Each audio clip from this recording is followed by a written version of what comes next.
Bueno, mi nombre es Gustavo Boraña, ya me presentó, me conocen algunos, pero para el que no me conoce todavía, déjenme contarles, introducirme, que divido mi tiempo en dos pasiones. Hay gente que a lo mejor le lleva toda la vida a encontrar una pasión y yo tuve con la suerte, la cual agradezco, voy a agradecer hasta el último de mis días, de haber encontrado mis dos pasiones muy temprano, de muy pequeño.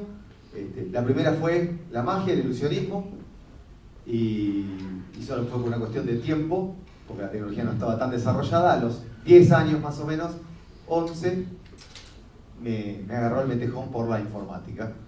Y debato mi tiempo entre esos dos tópicos. Entonces quiero empezar con algo que tiene más que ver con la parte por ahí de la magia, del arte. Les voy a contar una cosa brevísima de Alicia. Dice así, como se encuentra con la reina blanca, dice: Alicia se echó a reír. Dice: no vale la pena que lo pruebe, dijo. No hay quien crea lo que es imposible. A mi juicio, te falta el hábito, dijo la reina. Cuando yo tenía tu edad, lo practicaba siempre media hora diaria. A veces llegué incluso a creer en 6 cosas imposibles antes del desayuno. Y yo quiero charlar un poco acerca de cómo podemos conseguir cosas imposibles, que es lo que hacemos los magos, pero el primer paso comienza ahí, en pensar nosotros de que podemos crear esas cosas imposibles. En una empresa que nosotros nos definimos así, nuestra misión es ayudar a nuestros clientes a ser más productivos mediante la adopción de tecnología innovadora. Los ayudamos a ellos mismos a innovar, a cambiar. Pero, bueno, la forma en que lo hacemos, la fuimos construyendo a lo largo de estos 16 años. Tratamos de entregar velocidad, de estar alineados con la necesidad del cliente, de estar enfocados en el usuario final, no solo en el cliente, sino en el que va a usar los productos digitales que nosotros construimos, y mediante la innovación. Y la innovación para nosotros es importante desde el momento cero que empezamos. Nosotros proveníamos, fue un aglutinante del equipo inicial de la empresa y luego del equipo que se fue creciendo, porque proveníamos del ámbito de la investigación. Pero la innovación, en cualquier equipo, es importante, sobre todo un equipo de competencia, porque es lo que distingue a un líder de un seguidor. ¿Recuerdan esa estrategia famosa de General Motors? Creo que era la de... General Electric, perdón. Que se encontraron con una empresa, tenían 200.000 unidades de negocio y dijeron, bueno, solo nos vamos a quedar con aquellas unidades en las cuales podamos ser primeros o segundos en lo que estemos compitiendo. Eso es el tipo de cosas que enfocan tremendamente cualquier organización, desde la General Motors hasta una startup de 2 personas. Este es el tipo de cosas que nosotros hacemos en Snoop, donde innovamos. Construimos, bueno, son muy efímeras, como la tecnología. No. Hacemos soluciones que van desde el uso de inteligencia artificial, la visualización de grandes volúmenes de información, sistemas que ayudan a planificar la producción, o cosas que resuelven problemas de la vida cotidiana de la gente pequeña. Perdón, no de la gente pequeña, pequeños problemas de la gente grande, vamos a decir así. Pero lo que creo que tiene en común el enfoque de todo lo que hacemos es que adoptamos en nuestra organización un esquema basado en valores. Algunos de los valores, los mencionó recién Jorge, provienen de los métodos ágiles, otros provienen de un trabajo que hemos hecho nosotros a lo largo de todos estos años en la construcción, en lo que es el diseño de nuestra organización. Y algo muy interesante que pasó, nosotros nos destinamos a una práctica muy saludable en la gestión de nosotros como equipos, es a tener un espacio de reflexión de cómo estamos haciendo las cosas, cómo podemos mejorar, y le hemos puesto distintos títulos a ese espacio. Creo que el que más se usa es a veces el de planificación estratégica, comenzando haciendo tardes, un día, que es algo muy común cuando uno va a comenzar.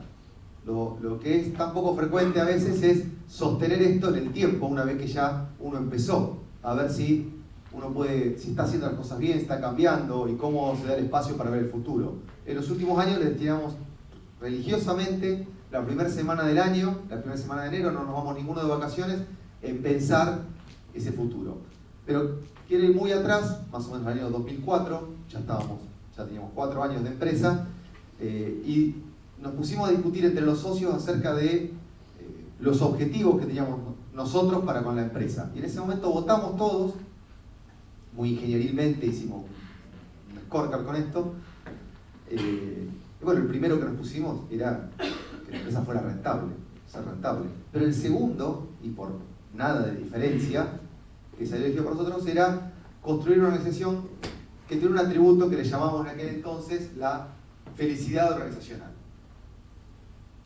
¿Sí? Buscábamos la felicidad organizacional, que la gente estuviera contenta por estar trabajando dentro de la empresa. Y después aprendimos, esto era una declamación, no era algo que podíamos tallar en piedra. Pero esto tiene 12 años y sigue en la empresa. Luego nosotros nos repensamos como una empresa centrada en las personas, al principio con una mirada muy interna, y luego eso lo empezamos a extender y decir, bueno, si nos interesan las personas, también nos tienen que interesar las personas del cliente, las personas de los competidores, las personas que todavía no forman parte de esta organización y de otras. Y eso son del tipo de valores que permiten construir una estrategia de largo plazo. Este esquema es un esquema de los agilistas que se llama How to be lazy y que habla un poco de cómo ocupamos nuestro tiempo en cosas que no aportan valor, y de las cosas que aportan valor, aquellas que, vamos a decir, uno debería pasar la mayor parte de su tiempo del lado de la derecha, en lo que se llama la diversión remunerada. ¿Sí? Por mucho estrés que me cause a mí hacer esta presentación, es algo que me divierte y que me motiva y que le pongo toda la pasión. Entraría en mi esquema de diversión remunerada. Pero bueno, no todo el trabajo de uno tiene que ver con eso. Hay una parte que tiene que ver con hacer cosas eficientes que generan valor, ¿sí? Aunque a lo mejor no sean tan divertidas. Y después hay una tercera parte que es la zona de delegación, que son aquellas cosas que, aunque a mí por ahí no me diviertan, claramente puedo delegar en otros. Y eso no necesariamente tiene que ser que al otro no lo divierta. ¿Sí? Yo odio cualquier cosa parecida a un banco que tenga que ver con eso. Y tengo delegado todo el manejo de la tesorería, como muchos lo harán, en alguien de confianza. Digo un ejemplo para que se piense a veces que esto son cosas muy abstractas, y esto se puede llevar, si uno repiensa su tiempo de esta manera, puede ser muy efectivo para uno, pero si uno piensa el tiempo de toda la organización usando este mismo esquema, puede ser muy interesante. Entonces, teníamos este objetivo, ¿no? De conseguir el placer, la felicidad, y una de las primeras cosas que nosotros nos dimos cuenta o descubrimos que era una fuente de placer, este es mi gato. Buscábamos imágenes de placer, los dos son mis gatos, pero el más a la derecha es muy dedicado a su autosatisfacción personal. Fue el tema del propósito. Vos decías recién, ¿cómo puedo sacar a alguien de la zona de confort? Bueno, por ahí a lo mejor es la alineación, ¿sí? Para mí se trata de cómo uno gestiona las relaciones con todos. Y muchas veces el apego nos lleva a ni siquiera pensar el hecho de si la relación es buena para ambas partes, si es buena, si la tengo que seguir sosteniendo, y si están alineadas. Entonces, tener un buen esquema de valores y muy claro los propósitos ayuda también a reflexionar sobre si las relaciones se tienen que mantener. A mí me gusta, por ejemplo, una de las cosas que más nos ha ayudado a nosotros a enfocarnos como organización fue la definición de los no clientes. Porque entonces podíamos justamente organizacionalmente dedicarle tiempo a eso que llamamos la remuneración divertida. Pero bueno, este viaje que empezó ahí en el año 2000, ya por el 2004, en el 2001 me nombraron CEO de la empresa. Comenzamos como toda la mayoría en una suerte de cooperativa eterna, y tuve que profesionalizar mi trabajo. Y entonces ahí me tocó hacer de las cosas de las del medio, ¿no? Que fue meterme en temas de management, que no era lo que a mí me gustaba programar computadoras. sí sociabilizar mucho con la gente. Y en esa búsqueda, bueno, todo el mundo dice, bueno, ¿qué es la estrategia? La famosa pregunta, bueno, pero ¿cuál es la estrategia de la compañía? Y empecé ese trabajo de contestar qué es la estrategia de la compañía en el 2004, y yo creo que recién pude tener una idea más cabal de cómo contestar esa pregunta recién hará 2 o 3 años.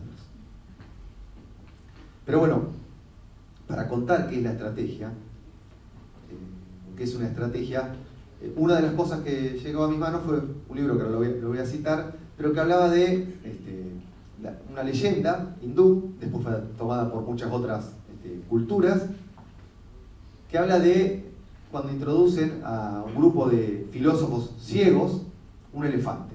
Entonces cada uno empieza, vamos a poner esta imagen que es un poco más clara, cada uno de los filósofos se acerca al elefante y lo toca, ¿no? Entonces uno toca la pierna y piensa y dice, bueno, el elefante será como una gran columna. Otro toca la cola y dice, bueno, el elefante será como una boa gigante, nadie había conocido un elefante.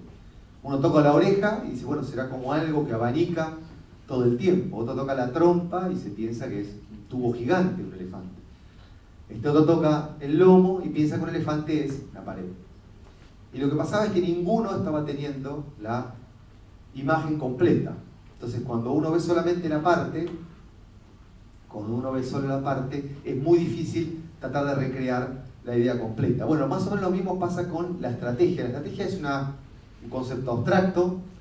Este autor, que a mí me gusta mucho, Mintzberg, que es un súper clásico de la estrategia, tiene este libro que se llama Safari de la Estrategia y comienza contando justamente de cómo analiza el elefante de la estrategia en función de las distintas escuelas.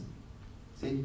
Hay varios grupos, hay unos que piensan la estrategia como justamente un plan, una forma de definición de plan. Es lo más parecido que nos parece a nosotros una estrategia. ¿Sí? Un plan, una gran planificación. Pero hay otra escuela que dice, bueno, también un plan a veces puede ser, pero también puede ser un patrón de conducta. La forma en que uno contesta y reacciona ante situaciones similares, eso es una estrategia. Pensemos en algo tan caótico como la guerra, y en lo cual la estrategia es tan importante, y a lo mejor no hay tanto plan en el momento inmediato. Otra escuela es la del posicionamiento, de pensar la estrategia como cómo me paro yo en función del resto. Otra es una escuela cultural. Pero Mintzberg introduce, y por el medio del libro, ni siquiera se dejó para el final, su lugar, un concepto de la estrategia como un proceso de aprendizaje.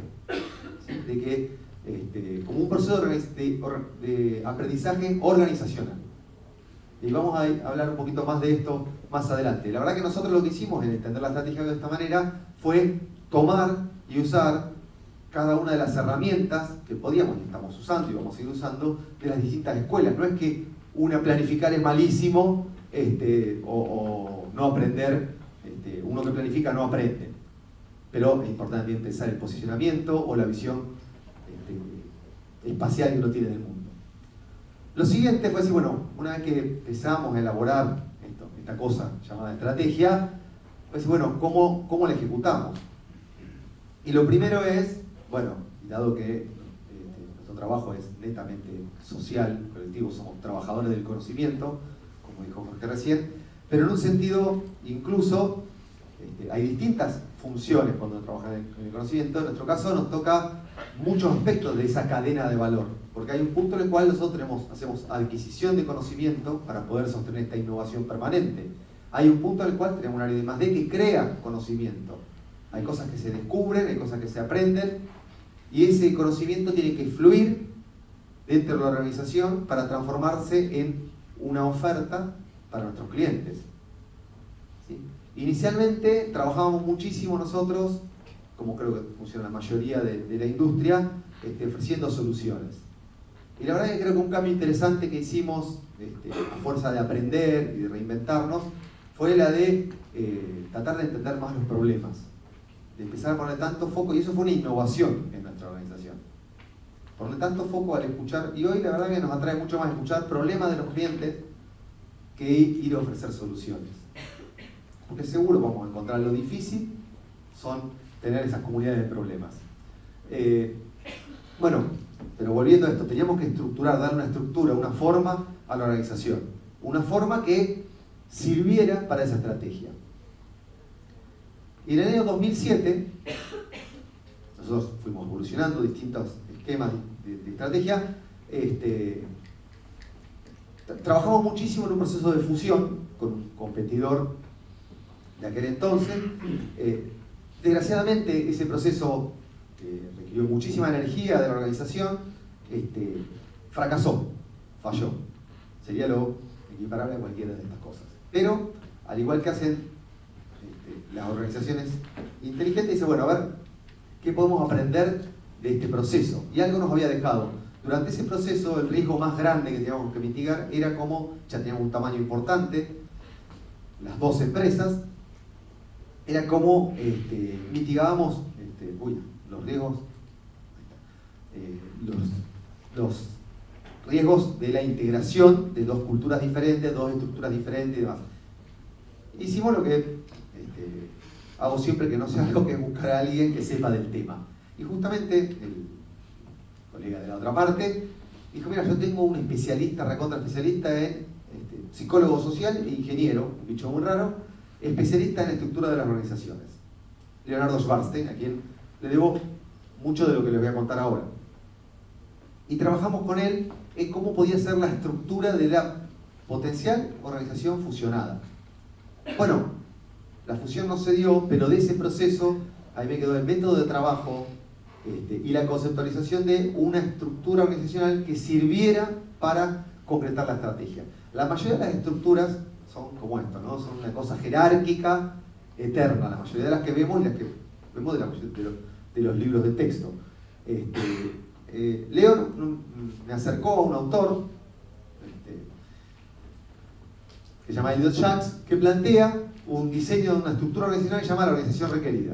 Es un autor francés y que con gusto después seguí encontrando, porque no es tan popular por ahí como a veces como otros pensadores de Harvard o de MIT o de América.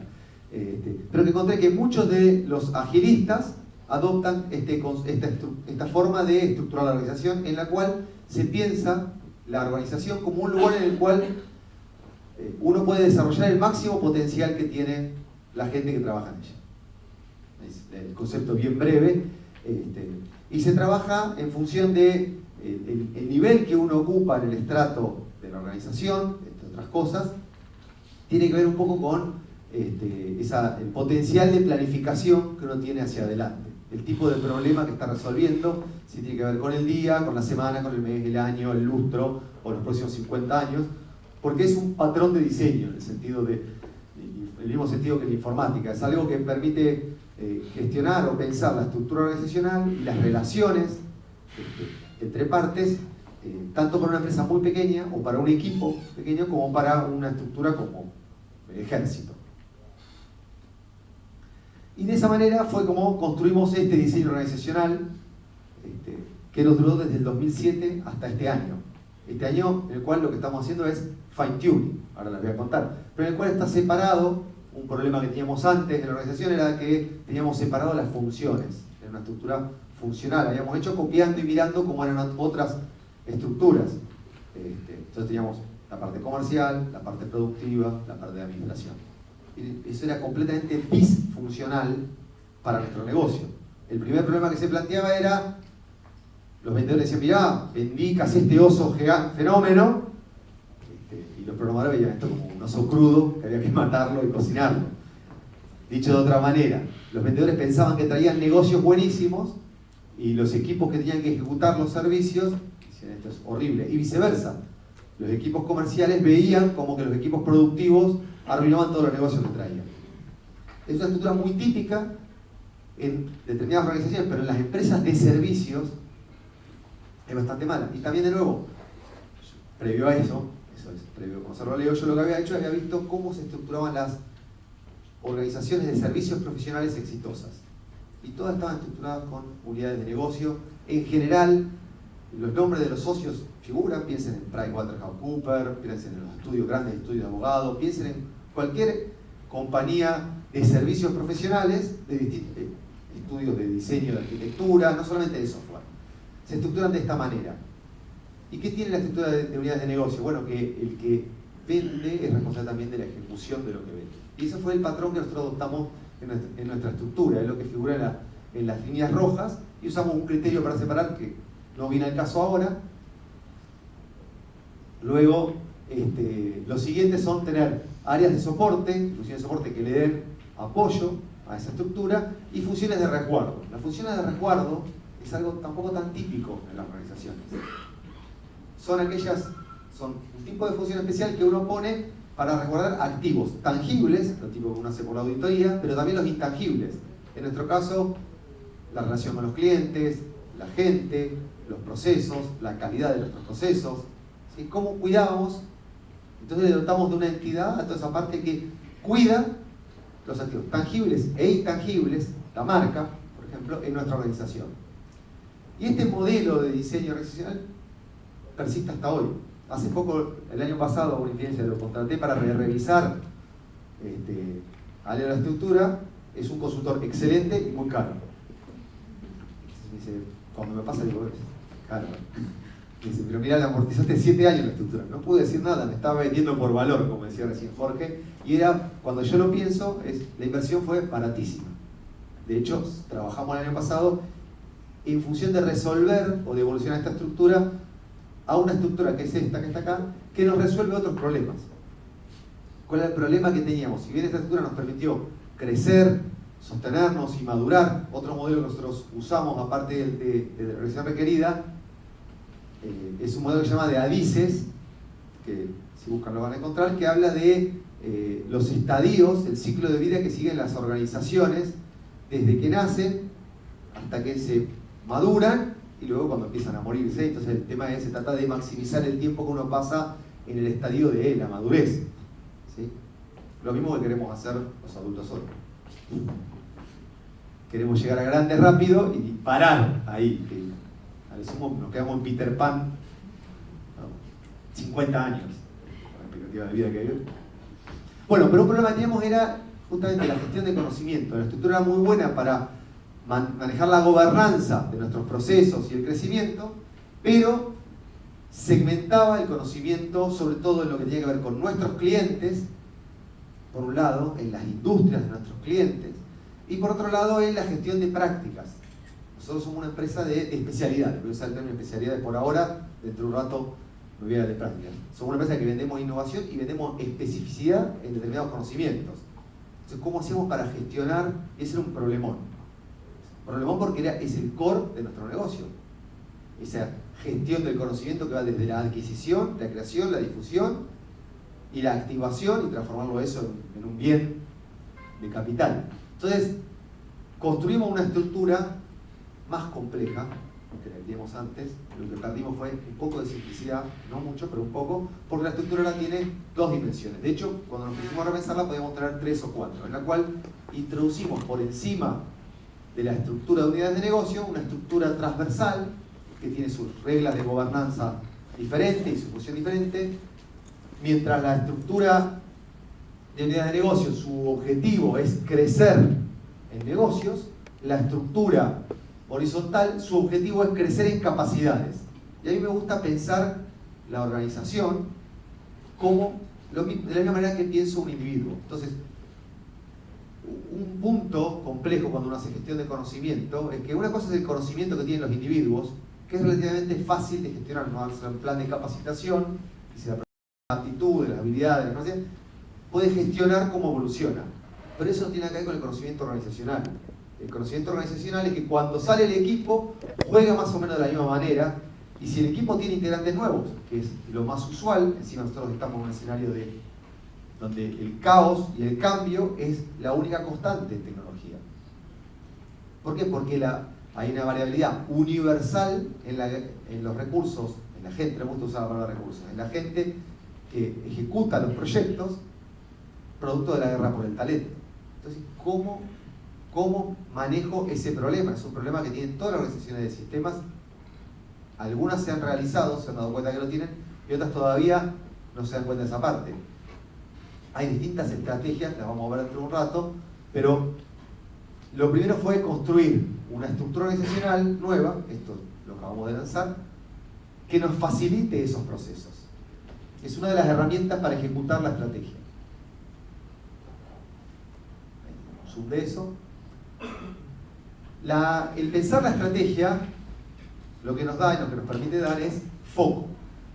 Yo este año dije, mis 3 objetivos como CEO de la empresa: tengo el mejor trabajo del mundo porque no me toca ejecutar. La verdad que en la división y en la profesionalización de la empresa, mi trabajo es soñar, eso es imposible, todas las mañanas, y tratar de mover la empresa hacia esos imposibles, cambiarla todo el tiempo, por el rol que nosotros elegimos jugar. Podríamos quedarnos haciendo lo mismo que hacíamos en el año 2000 y seguiríamos haciendo buen dinero, pero seguramente los socios nos teníamos felices.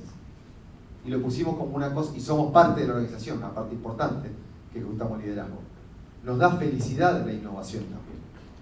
Entonces, las 3 premisas que yo bajé este año para mí son foco, ritmo y aprendizaje. El foco lo tenemos mediante este planeamiento estratégico, que lo hacemos de una manera disciplinada, pero bastante agilista. Bueno, la tecnología que usamos es muy de papelitos, y en el cual seguimos un proceso que se llama Future Search, la búsqueda del futuro, para encontrar y para resolver muchas de estas preguntas que mencionaba recién. ¿Dónde nos vamos a parar? ¿Cómo vamos a estar? Y para nosotros es muy importante, y tan importante, como decir, la discusión en la estrategia acerca de los valores o la misión de la empresa, como el presupuesto. De hecho, aprendimos que el presupuesto era lo menos importante, y hace ya 2 años que el presupuesto la planificación del presupuesto es algo que no hacemos en el planeamiento estratégico, para que se hagan una idea.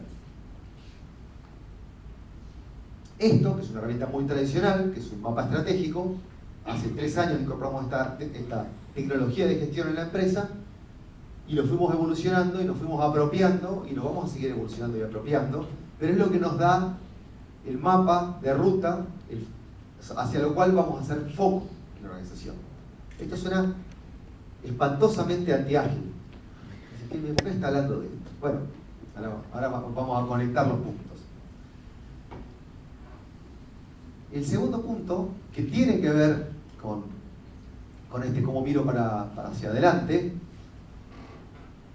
tiene que ver con entender y con entendernos nosotros cómo es la conducta de los humanos, en los cuales mayoritariamente tenemos tendencia a ser irracionales, pero comportarnos de manera consistente todo el tiempo. Esa es la tesis de Daniel Kahneman, que ganó, su psicólogo, ganó un premio de economía.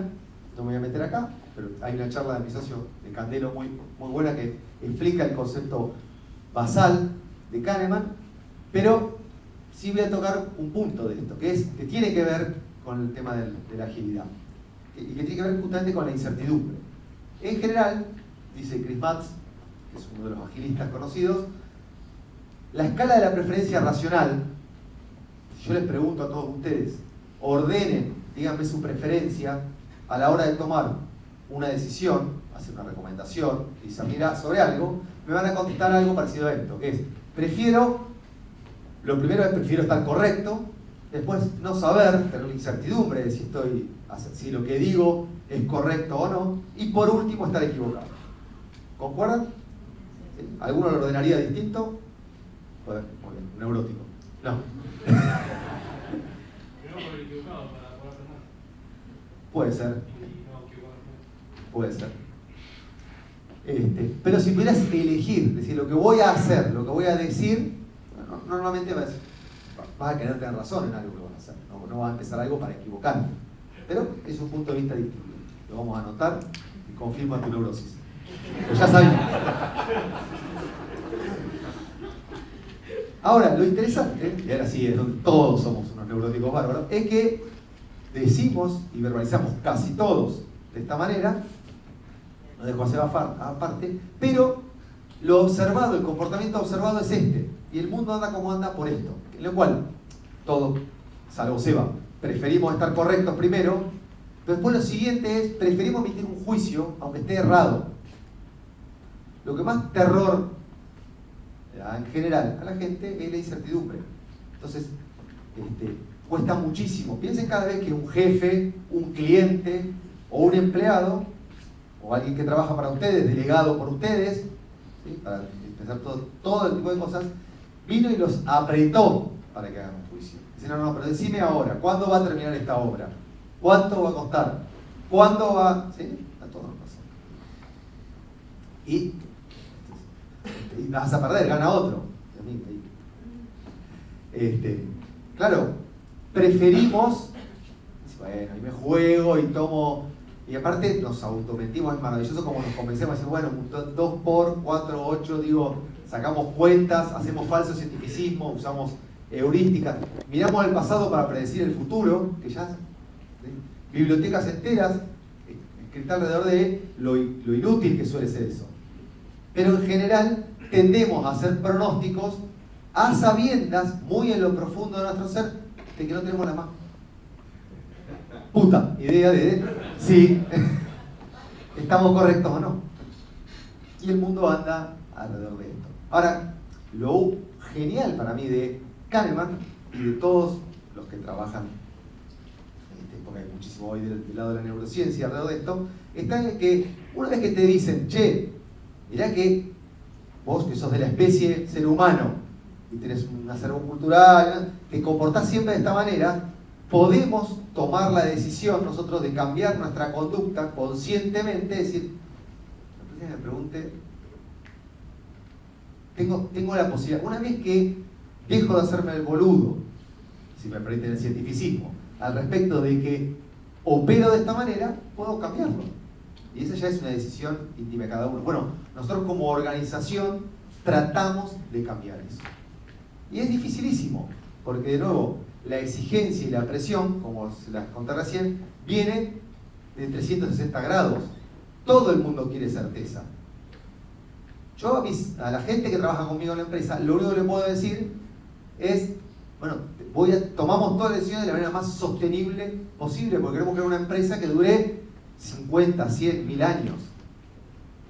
Ahora, nadie, o sea, cada vez que uno mete la plata en una inversión, el 30% que da, salvo error, omisión, una letra chiquitita, una Biblia que dice, puede fallar.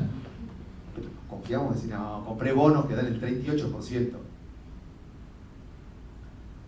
La incertidumbre, bueno, pero ¿cómo podemos manejar la incertidumbre y a la vez estos planes gigantescos que le conté recién? Porque, y este es lo único que aprendí, es que la estrategia es la ejecución. Y la ejecución es la estrategia. ¿Cuál es la estrategia? Es esta, la que estamos ejecutando, es lo que estamos haciendo. Entonces, y esto fue una reflexión personal, creo que la mayoría de las escuelas y de las herramientas, se lo dejo para que cada uno piense acerca de cómo maneja y las cosas que conoce y ve, tiene una mirada estrictamente negativa. Son tremendamente negativistas. Salvo Seba, bien.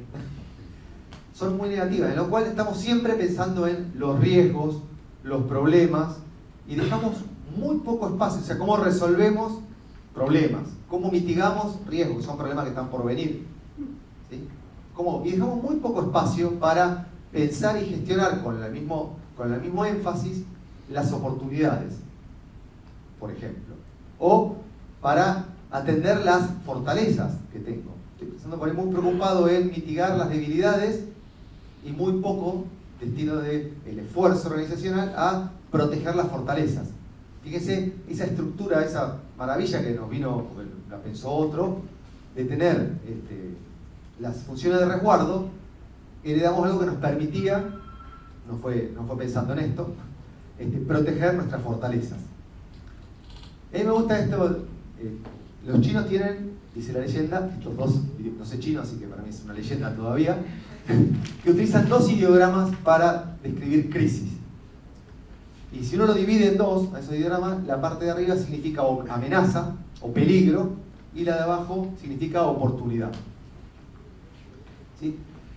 Y esto explica, me parece muchísimo también, las conductas de cómo operan y funcionan la mentalidad oriental, que es muy diferente de la occidental. Pensando en esto, hace unos años atrás, dije, bueno, ¿qué podemos hacer nosotros que nos permita este es el original cuando lo pensé, que nos permita balancear la ejecución entre seguir un plan, ¿está por acá?, y atender las oportunidades. Porque también en un punto, si uno está atendiendo todas las oportunidades, todos los problemas, estás todo el tiempo, ya sabemos que es malísimo, trabajando sobre lo urgente y no sobre lo importante. Entonces, ¿cómo puedo conseguir ese balance? No en lo personal, porque yo quiero llegar al nivel ese de descanso remunerado, sino en la organización. Que la organización tenga este mismo hábito de balancear estas dos cosas. Seguir un plan y adaptarse al cambio.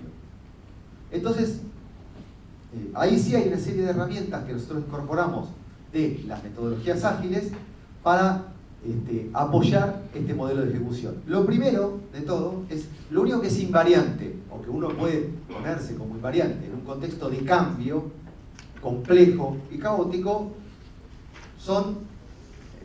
justamente aquellas cosas que son invariantes. Entonces, en nuestro caso, lo que sabemos que es invariante son los valores, el credo de la empresa. Nosotros, hay un montón de cosas que no haríamos por ni todo el oro del mundo como organización. Y eso le pasa a cada uno como individuo. Pero como colectivo de una empresa que somos más o menos 140 personas, hay un montón de cosas, algunas se hablan, algunas no se hablan, pero que todos acordamos. No se hablan porque no surgen, porque ni se nos ocurre hablarlas directamente, de lo evidente que es. En que como colectivo de gente, bueno, en esto es en lo que creemos. Y entonces por eso le dedicamos mucho tiempo al propósito organizacional, a la misión de la empresa, hacia dónde vamos, porque es lo único que podemos asegurar. Si quiero pensar la empresa, hace 2 años atrás, la reunión nuestra fue planeamiento, fue tratar de imaginarnos la empresa con una mirada de 30 años hacia adelante. Después este año volvimos a una mirada de 4 años. ¿Sí? Vamos pendulando también en ese ejercicio de reflexión organizacional. Y esto, que se ve espantoso, pero bueno, esto es el concepto básico de Mintzberg. Él decía, hay una estrategia pretendida y hay una estrategia, lo que pretendo hacer, y hay una estrategias no realizadas, cosas que yo quería hacer pero que no pude hacer. Y en el medio hay una estrategia emergente, ¿sí? Cosas que pasan y se incorporan en la ejecución de la empresa. ¿Sí? Esa es la estrategia, decimos la estrategia deliberada, pero en definitiva la estrategia realizada es la mezcla entre lo que yo quería hacer y lo que sucedió. Él introduce el concepto de la estrategia emergente. Sí, si uno tiene todo el dominio, un esquema de poder, vamos a decir, en la organización, en la estructura organizacional, uno tiende a pensar siempre en temas de poder, pero en realidad es muchísimo más complejo que eso. Esa es solo una dimensión, una cara de la estructura. La otra es cómo son las relaciones entre pares, cómo son los procesos, cómo son los sistemas que uno construye. La estructura no es ese dibujito solamente. Esa es la cáscara, es como pensar en una persona por una foto. Una persona es una foto. Es una foto de una persona. Un cuadro es un cuadro de una persona. Un retrato. Entonces, eso que es importante es el retrato de la estructura organizacional. Lo que la hace es lo que la mantiene viva. Lo mismo pasa con la estrategia. Hay una estrategia pretendida, que es la que diseñamos, algo que alcanzamos a hacer, y hay una estrategia emergente, producto de todo el caos. Y esa es la estrategia realizada. Entonces, el proceso, vamos a decir, macro, gigante de la empresa, 2014, para gestionar ágilmente la organización, lo que viene, no lo cambié, Dani. Eso es tuyo, en el cual decís, bueno, ¿qué podemos mantener de lo que es seguro, lo que es invariante? Está puesto ahí abajo, lo parché. Y después la estrategia nosotros ponemos metas, objetivos, desarrollamos planes, armamos iniciativas, que ahora vamos a ver cómo las gestionamos alineado con esta noción del mundo. Que tiene que ver un poco con el para qué, ¿no? El para qué de lo que estamos haciendo. Y lo otro es reactivo, ¿cómo me adapto? Si yo soy y quiero ser una organización ágil, bueno, tengo que lograr conseguir que mi organización, mi estructura organizacional, se adapte todo el tiempo al cambio. Entonces, en ese sentido, hay innovaciones que aparecen, producto de nuestros procesos, son cosas deliberadas.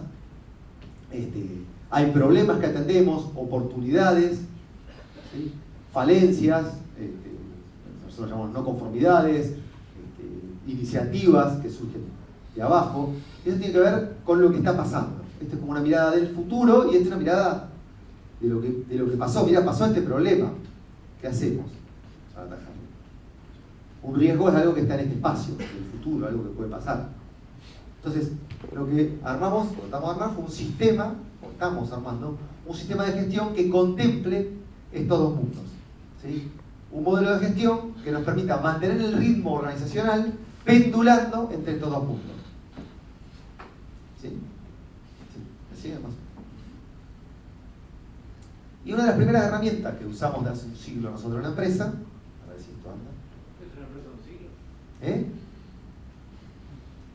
Esperémonos un segundo. Bueno, tiene que ver con esto, con el hecho de tener una mirada de ojo de pez. Algo que ahora está de moda, producto de toda la teoría de la circularidad y demás, pero nosotros hace tiempo que usamos el Sloop, es un concepto de no mirar la escala de tiempo linealmente, sino usar una escala de tiempo, esta la padecen todos los que trabajan conmigo, usar una escala de tiempo logarítmica, como decía, si me permiten el improperio, en la cual el tiempo no lo miramos semana, mes, sino que podemos tener una mirada de lo que queremos hacer con una escala no lineal. Y entonces puedo poner más detalle y más precisión en lo que yo espero para el primer trimestre, a nivel de semanas, si quiero, para a lo mejor los siguientes 6 meses ya lo estoy viendo con una escala más gruesa, un grano más grueso, y planifico con un grano más grueso, desde lo que quiero conseguir a cómo es lo que le pido. Es ridículo. No me voy a hacer ningún problema porque me prestan la casa, pero es un pensamiento a lo mejor muy bestial de contador. Usar la misma precisión para todo. No hace falta usar 4 dígitos, 2 dígitos para todo, para el futuro. Si no saben nada del futuro. Entonces es usar una escala de medición acorde a lo que estoy midiendo. En este caso acorde a lo que estoy pronosticando. Si quiero mirar y planificar el futuro, bueno, podré pretender cosas muy detallistas, si me vale la pena, para este mes, para esta semana, ¿sí? Para el día, para el trimestre, y a lo mejor dentro de 10 años lo que espero es estar vivo y no haber hecho muchas cagadas y a ver que los valores no se hayan traicionado. Ah, mira qué interesante. Bueno, entonces puedo poner algo acá arriba a 30 años y puedo poner algo a 5 años, a 10 años, con tamaño de objetivo, con una escala acorde a lo que estoy pidiendo. ¿Sí? Tendemos habitualmente a mirar las cosas linealmente y llegamos hasta donde nada, porque es, de nuevo, es casi de loco decir, tratar de usar la misma precisión para la semana que viene que para dentro de 5 años. Eso nos permite adaptarnos, preservar, vamos a decir en escala, preservar lo que queremos hacer en un tamaño manejable y hacerlo. Y lo siguiente, en esta mirada positiva me di cuenta que hacíamos muchísimo como organización, pero era tanto y tan veloz lo que hacíamos que no lo registrábamos, no llevábamos registro. Entonces fue también llevar registro de eso que estábamos haciendo. Lo otro es gestionar en base al remanente. Esto parece una pavada, está en todos lados, pero es en base a lo que me falta, no en base a lo que me planifiqué. Y el chiste, lo que me falta, no es la resta entre lo que quería hacer y lo que llevo hecho. Ese es el error garrafal. Para saber lo que me falta, tengo que estimar cada vez que quiero ver esto. Y nosotros, con la misma frecuencia que el gestor, armamos un sistema de gestión de los indicadores más importantes para nosotros, en el cual la frecuencia con que miramos esto es semanal. Lo que miramos cambia, no miramos todo semanalmente vemos lo mismo. Vemos distintas cosas. Una semana por trimestre vemos cómo vamos, o por mes vemos cómo vamos en el trimestre. Una semana por mes vemos cómo vamos en el trimestre. Una semana por trimestre vemos cómo vamos en el año. Monitoreamos también con esa frecuencia. Pero cada vez que miramos un indicador, cualquiera sea, desde la gente que va a entrar, los problemas que resolvemos, las ventas y demás, lo miramos pensando, reestimando lo que falta para alcanzar. Reestimo, me fijo cuánto me falta de lo que quería hacer, cuánto pienso que va a ser el nuevo valor. ¿Sí? Y de esa manera puedo gestionar la conversión de objetivos mirando esto, el remaining. para alcanzar el milestone. Lo otro es usar la tecnología más acorde. Un sesgo, un problema inmenso que tenemos siendo una empresa de tecnología es que queremos resolver todo con tecnología.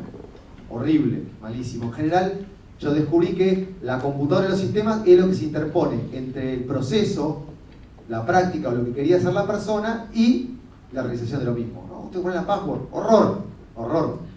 Igual queremos usar el teléfono. Cada vez que dicen estas cosas, como somos todos informáticos en empresa, me tratan de dinosaurio. Pero la verdad es que tarda muchísimo menos en bootear una hojita de papel que una computadora. Y si yo el deseo mío era registrar algo, agarro la hoja de papel que tengo acá, un cartón, lo escribo y ya está registrado. Ah, quiero informatizar, bueno, lo podré escanear, puedo pensar la informática distinto. Pensamos la informática todavía en términos de registros como hace 60 años y tenemos que pensarla de otra manera. Mientras no cambiemos los sistemas o la tecnología que usamos para gestionar sistemas, hay muchas cosas que la tecnología más acorde a veces no es software. No digo para todo porque si no nos compran y no sé si me matan. Pero la estrategia la gestionamos con un Kanban. ¿Sí? Y ahí están por trimestre, los 2 trimestres que me interesan, el siguiente semestre y los próximos 2 años. Y el estado, este fue el que armamos y que fue evolucionado. A su vez tenemos distintos portfolios. Un portfolio para lo que tiene que ver con las iniciativas estratégicas que van a transformar la organización y otro para, bueno, no se ve acá, ahora se los muestro después, otros que son para la operación. Sacamos a Picasso. ¿Sí? Ahí están separados inclusive por las áreas del mapa estratégico. Y acá está más o menos lo mismo para aquellas iniciativas o proyectos que tienen que ver con la operación. Hay proyectos que a lo mejor no van a transformar la organización, pero si me tengo que mudar, me tengo que mudar. No es transformador, pero necesito crecer y necesitar espacio y es un proyecto que tengo que gestionarlo. Entonces también, de nuevo, se trata de cómo puedo planificar, ¿sí?, mis conductas organizacionales, como si cuánto tiempo destino a transformar la organización y cuánto tiempo destino a ejecutar y cuánto a aquellas cosas que tengo que hacer, proyectos que tengo que hacer para poder seguir creciendo. Entonces, el camino al objetivo es iterativo evolutivo, no es una línea recta. Vamos, ¿cómo se llama, Mecha, eso que hacen los barcos? Derivando. A la deriva. A la deriva en función de las corrientes, los vientos y demás. Este es el modelo de gestión, lo voy a pasar rápido. La estructura, esta es una cosa interesante que todavía no es para ahora, pero a mí me gustaría el año que viene, en esto que decía de la mirada optimista o pesimista, tendemos a pensar siempre la gestión de riesgo como mitigar riesgo. Y si yo quiero hacer innovación, la verdad quiero una oficina de creación de riesgo en la empresa, a la par de la de mitigación. Quiero una oficina que eche malos clientes, a la par que la que me trae buenos clientes. ¿Sí? Son, cosas, el sacaborracho de clientes. Buen título nobiliario. El responsable de crecimiento desmedido, vamos, crecimiento sin que no importa el cómo. El maravillizador de oficinas. Ese lo tenemos externo. El despertador de potenciales, el inventor. Bueno, en este momento, hoy, el tema de todas las prácticas ágiles están en la cúspide del momento. Esta es la etapa de la HBR, la Harvard Business Review, de este mes, de mayo de 2016. Me voy a saltar esto.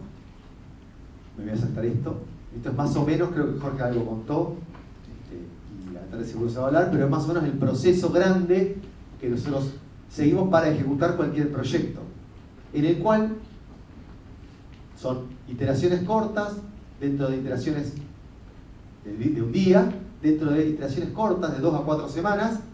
No es nada nuevo esto, pero lo cual hay una parte que nosotros mismos tenemos que mejorar, una de las cosas que más tenemos que mejorar. Este proceso sirve para gestionar el aprendizaje organizacional y muchas veces se desaprovecha.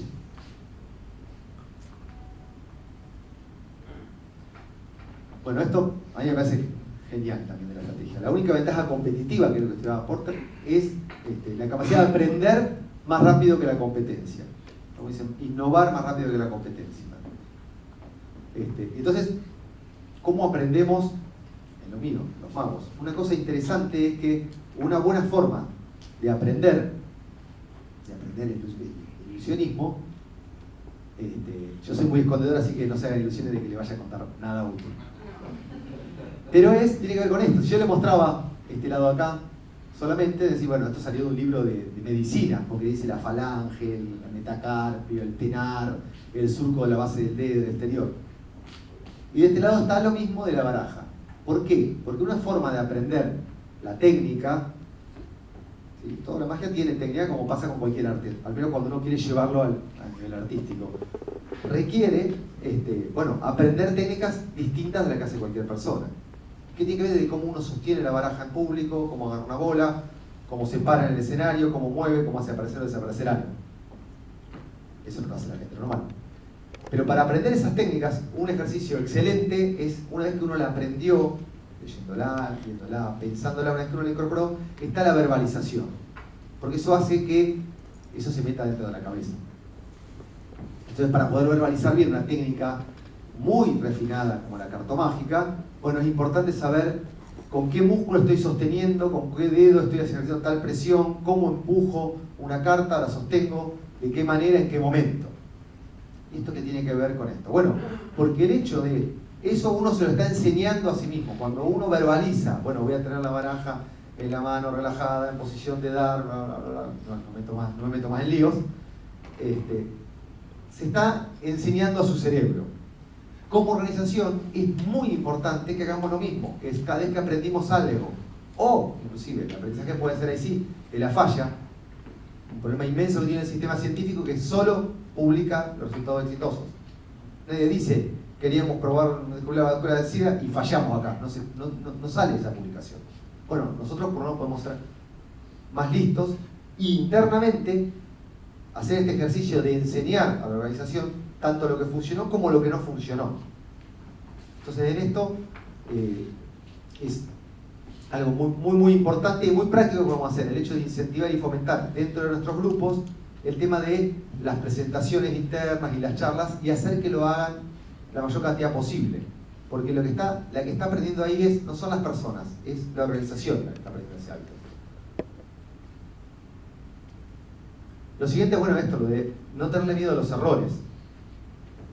Hay un proceso dentro del framework de Scrum, pero que lo tienen casi todos los frameworks agilistas, y lo tienen todas las metodologías. Si ustedes se ponen a ver Lean, los métodos de gestión de aprendizaje, lo que quieran, el PDCA, el método más clásico de mejora de la calidad de Toyota, Canvas, todos tienen un ciclo de este estilo en el cual hay un punto en el cual paro a un intervalo fijo y me fijo y puedo hacer una revisión de lo que hice y hacer una retrospectiva.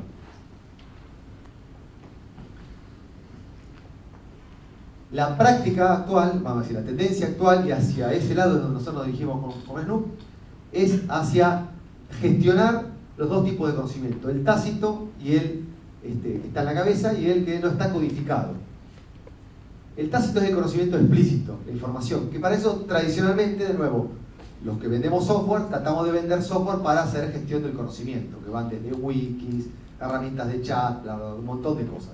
Pero hay otra forma de gestionar el conocimiento no explícito, que es, y piensen lo difícil que ha sido crear procesos, por ejemplo, para las áreas de IT específicamente, que son mucho más de resolver problemas. Como lo difícil que es la formación, a lo mejor de, puedo aprender todas las reglas para ser un administrador bueno de base de datos o para ser un buen líder de proyectos. Pero la verdad que después hay un pedazo inmenso, inmensísimo, que tiene que ver con la práctica, con el hacer. Ese hacer, la mejor manera de transmitir ese conocimiento, voy a avanzar un poquito, es mediante el mismo modelo que usaba Toyota, mediante el modelo de las catas, en el cual tenemos los mentores inventados, los coaches que le enseñan el oficio a cada uno, la práctica. Y lo que cambia en función del tipo de conocimiento es el tipo de juicio que puedo hacer, si es un juicio rutinario o si es un juicio más complejo. ¿Sí? Entonces nosotros como organización, hacia dónde vamos, al final, es implementar un modelo. Esto, Karina a la tarde, para los que vengan a la tarde, va a dar una charla que toca un poco estos temas, para gestionar. Dice que me quedan 5 minutos más. Para gestionar las comunidades estas internas de soluciones y de problemas. con distintos roles, participantes, que van desde los coach hasta el participante, y que puedo abrirlo fuera de las fronteras de la organización. Este no es un invento nuestro, es un proceso que muy exitoso, lo hacen montones de compañías. Mercado Libre es uno que hoy tiene algunas prácticas de estas, que arma comunidades de practitioners fuera de la organización. Y este es el otro, a ver si esto anda, sí, no. Este es lo otro que estamos haciendo, que tiene que ver con esto, que es codificar las prácticas en cosas muy simples. En vez de tener el bibliorato, es construir checklists que reflejen los puntos más importantes de los procesos. Y hay, bueno, todo un esquema de gestión del conocimiento, de gestión de los procesos, vamos a decir, para transformarlo de procesos a pequeñas prácticas y hacer un coaching de la gente de cómo va haciendo, cómo va incorporando ese conocimiento conforme va discurriendo su paso dentro de la organización. Como dicen los médicos, echando a perder se aprende. Esto, si me puedo pasar un poquito rápido, unos minutos, es cómo aprenden hoy las computadoras. O sea, hay una parte en la cual nos debería urgir aprender, porque las máquinas están aprendiendo usando estos mismos sistemas. Este es un algoritmo, un algoritmo de Google que está siendo entrenado para aprender a jugar al Arkanoid. Esto es lo que pasa al principio, ¿no? Trata de pegar la pelotita. Después, lo que pueden hacer las computadoras, el algoritmo para que se hagan una idea, lo que tiene es una cámara que está registrando esto de la misma manera que lo vería el ojo humano, y tiene un sistema de aprendizaje reforzado que lo que hace es, se asigna una penalidad, se sabe que cometió un error en función de los puntos. Entonces trata de mejorar y aprender. Después de 2 horas de entrenamiento, la computadora aprende a jugar de esta manera. ¿Esto por qué lo traigo acá? Porque la siguiente revolución industrial ya empezó, que tiene que ver con cómo podemos hacer que las computadoras, en vez de manejar registros, todos iguales, de la misma manera, más difícil o más grande, pueden empezar a hacer cosas más interesantes, como empezar a ayudarnos desde el conocimiento. ¿Sí? Esta semana creo que salió también un algoritmo que le enseñaron a escribir poesía. Probablemente sea más espantoso que los experimentos surrealistas para escribir poesía. Pero ahí pasó la magia. Recién me lo dejé pasar. Que después de 2 horas de estar entrenando, el algoritmo aprende a hacer un túnel, y que esa es la mejor estrategia. ¿Sí? Yo lo que les pregunto es también qué va a pasar cuando, y es lo que siempre le digo a los PNs, si uno se sigue, o a los líderes, si uno sigue todo por el procedimiento y está todo escrito y codificado, lo que tengo que hacer es escribir un buen programa que siga ese procedimiento. El manejo de prácticas es mucho más rico y mucho más complejo, porque permite hacer esos discernimientos en un espacio de incertidumbre. Voy a avanzar esto. El siguiente modelo al que vamos a ir, una vez que esté establecido esto, en realidad esto ya funciona en la organización, pero nadie sabe. Hoy se va a enterar mucho. Que es un esquema de otra red que está subyacente a la estructura jerárquica, manejado por iniciativas, y en el cual la estructura es ad hoc para cada iniciativa. Estos esquemas están mucho más funcionando y operados desde el rol de liderazgo que desde la gestión. ¿Sí? Y lo siguiente que estamos haciendo nosotros como organización para capturar el conocimiento y demás, ¿sí?, es construir una maldita herramienta informática pero que sea más acorde a lo mejor a los tiempos modernos. Igual no albergo grandes esperanzas de que supere el papel y el cartón. Pero dado que la gente tiene una motivación por usar los móviles, estamos repensando la manera en que registramos las oportunidades de los problemas, cómo alimentamos un sistema único de gestión, de manera que la máquina nos pueda ayudar en que esa registración primero sea más fácil humanamente, porque algo que pasa es que la mayoría de los sistemas de gestión de la organización ven mucho menos que un cuadro pintado a 2 colores para hacer un retrato. Diré que a un color inclusive, todo negro. Así es más o menos como los sistemas de gestión hoy ven lo que pasa en la realidad de la organización. Entonces estamos viendo por un lado ese primer nivel de conocimiento y un segundo nivel en el cual puede aprender, si podemos saber qué patrones de conducta seguimos nosotros para resolver problemas, bueno, podemos en algún punto auxiliar también al nuevo en el aprendizaje de prácticas y en la incorporación de prácticas. Esto es decir, me encanta esta de Picasso, ¿no? Dice, yo no sé cuándo va a llegar la suerte, pero cuando llegue la inspiración, que me encuentre laburando. Y entonces cierro con esto que pasó esta semana. La semana pasada, el martes pasado, se liberaron los Panama Papers. A ver si esto anda. La semana pasada se liberaron los Panama Papers. Martes a la noche. Yo no veo televisión, pero escucho radio. Vuelvo, escucho en la radio que pasaba esto. Miércoles a la mañana, lo llamo al equipo para colmo. El number one del equipo estaba afuera casado y le digo, mira, se me ocurrió esta idea de hacer esto. ¿Qué te parece la idea? Subimos la base de datos de los Panama Papers a una herramienta que estábamos creando, que está en Research, y tratamos de ver qué puede dar la visualización. Miércoles a la mañana. El jueves teníamos escrita, el equipo de prensa había escrito la nota de prensa, había contactado ya a Telam para hacer la exclusiva que salió el viernes a la mañana. El jueves a la tarde, la gente nuestra de infraestructura había subido esto en la nube. Alguien había hecho la página esa que tiene de entrada, ¿sí? Y a mí lo que me encanta es que hubo un montón de cosas que yo no pedí que se hicieron todo esto, que ni se me ocurrieron, que fue realmente un aprendizaje de equipo, pero que aparte podemos mostrar en la realidad real. En 3 días hicimos algo que no hizo ninguna empresa en el mundo todavía. Lo puede hacer otro. Hay un sistema francés que es una empresa francesa que se dedica a hacer esto, que fue desde la idea hasta, vimos la oportunidad, de decir, che, esto podemos mostrar que acá en el culo del mundo podemos hacer cosas tecnológicamente desafiantes. Ahí está. Entonces, ahí estaba esto, ¿no? La imaginación es más importante que el conocimiento, pero lo último, y para cerrar esto, es esto, que la innovación y el aprendizaje no es un destino al que va a llegar, sino que es un proceso que tiene que estar permanentemente dentro de la organización. Y el rol nuestro, como líderes, así sea líderes de mi hijo, de un equipo, de mis compañeros, porque el liderazgo no tiene por qué ser, tenemos que terminar con esa idea de que el liderazgo va de arriba hacia abajo. A mí me inspiran y me lideran muchísimo más los 150 jefes que tengo abajo que ninguno de los que tuve nunca arriba. El trabajo y el rol del líder de los equipos es empujar a las organizaciones a dar esos grandes saltos. Ese salto al vacío por la confianza que uno se tiene como equipo. Este año también nosotros, en